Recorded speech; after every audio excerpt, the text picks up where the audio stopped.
I'll be arrested. And the reason I was supposed to be arrested on Friday was the police were looking for someone to blame for what happened at Bomas. Here is how the government is working around the clock to ensure Morara Kebaso is kept out of the equation for the 2027 general elections.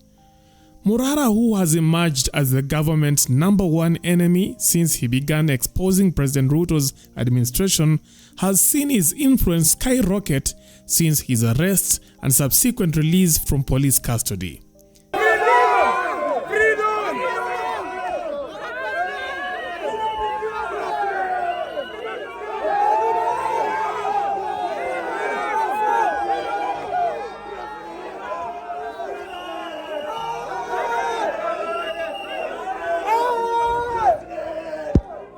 His rising popularity has clearly unsettled the powers that be, leading them to devise secretive strategies to prevent him from getting anywhere near the presidency, a goal Morara seems keen on achieving.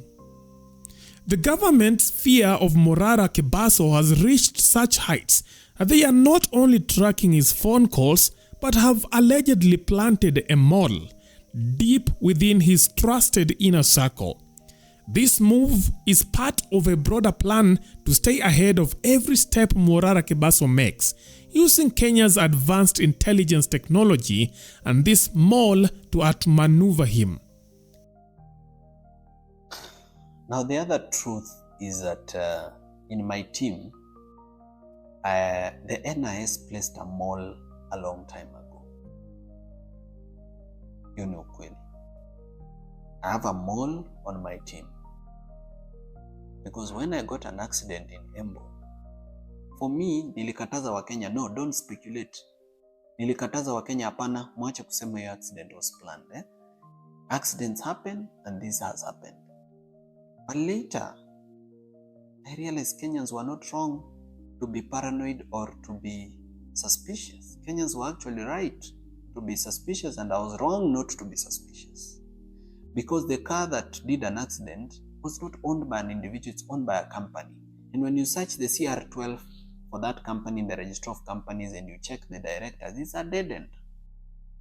The driver is somebody we've looked for, and we've not found him to date. Gari hata iko huko inaitwa ni Mukuruini police station. What is that place? Yes. To date, we've not found the driver. Yeah? Now, when I was arrested, there's a call that was made from this office around this building. And that call was made to DCI that I'm here. Somebody was called here, akaulizwa boss ako aliposema ako, that person called DCI. When DCI came to this office for an arrest, they didn't guess. They didn't look for my office. Remember, this compound is so big with so many offices. But they didn't look for my office. They came straight to my office as if they already had the plan and layout of the building. According to Morara Kebaso, this mole has been leaking crucial information to the authorities, ensuring the government is always one step ahead. While he hasn't named names, Morara Kebaso hinted that the mole has shown signs of betrayal. For instance, this person is never around during moments of crisis, whether it's when Morara Kebaso was involved in a suspicious road accident, arrested, or attacked by goons at the Bomas of Kenya. The mole always seems to vanish, possibly ensuring his own safety, while Morara Kebaso is left vulnerable. When Bomas happened, when I was arrested, this mole was not there. So whenever bad things happen, hakuangi anywhere near. Bomas, this person is a very close person in my team and should have been at Bomas, because kama naenda Bomas na team yangu imenijoin, mbona yeye ana miss na kwake ni karibu na Bomas? Mbona alikuja huku kwa ofisi mahali siko badala aende Bomas mahali ni karibu na hata mahali yeye anaishi? So the NIS placed a person in my team a long time ago. When you research this person's history, you are not able to know which primary school they went to, secondary school. They wiped their profile clean. And the best way to hoodwink Kenyans has been, this person pretends, to criticize the government, to say bad things, to expose projects so that we can trust this person. There's been an attempt to poison my food, and I'm thankful to God that it didn't happen. Na kama singejua that we have a mall, I think by now I would be dead. But I'm grateful to God and to the various Kenyans who've been sending me information, telling me be careful about this person. And I have now become very serious about my security. I now have an advanced intelligence team that goes to the ground before I go to a public event and does, just checking. But who is this mall? According to a close confidant of Morara Kebaso known as Mabonga, the mall was planted in Morara's team by a DCI officer named Musau. Mabonga in a WhatsApp chat revealed that ever since Morara appointed this mall to his team, the individual has been feeding vital information to Morara's enemies. I'm so sad about everything that happened to our President Honorable Morara today. But nduru za kuaminika zinasema kwamba the so-called the dash is a snitch in Morara's circle. Mabonga responded to this person saying, "Let me share privately the information. Let me save your contact." Then this person continues chatting with Mabonga saying, Dash is working with a DCI officer called Musau.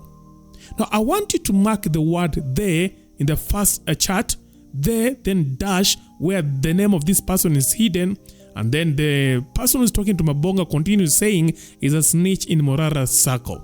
Mark the word "they." Perhaps you'll join the dots and find out who this mole is.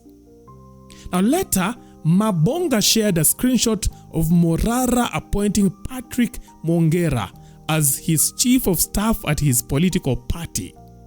Within moments of the screenshots being shared, netizens jumped to the conclusion that Patrick Mwongera might be the mole.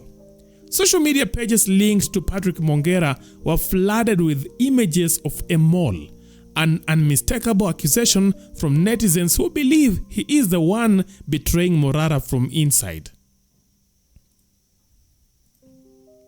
But who exactly is Patrick Mwongera? Patrick runs a popular page called The Villager, where he shares political content and commentary. In line with Morara's claims about the mole's suspicious absence during critical moments, Patrick's own actions raised eyebrows. For instance, after Morara's arrest, Patrick posted a video saying he was on his way to see Morara, while other team members were already by Morara's side at the police station. It was only Patrick who wasn't available during that time. Morara has been picked by people who have claimed to be DCI, and they say they are taking him to the DCI headquarters. We are going there now. I will let you know. You can amplify this because you never know. They can get to the headquarters or not. Please. Now you remember in that screenshot where Mabonga shared on his Twitter account saying that this mole, jina lake linaanza na "the," then he concealed the name, right? Is it by coincidence that Patrick Mwongera also runs a page that starts with the letter "the"? And that page is called The Villager. Are you joining the dots? Now, as Morara continues to grow in popularity and the allegations of a mole in his camp come to light, it is becoming clear that the government is working relentlessly to undermine his rise. That the goal is very simple: to prevent him from becoming a formidable challenger to President William Ruto in the 2027 general elections. Whether or not they succeed remains to be seen. But for now, the battle is far from being over.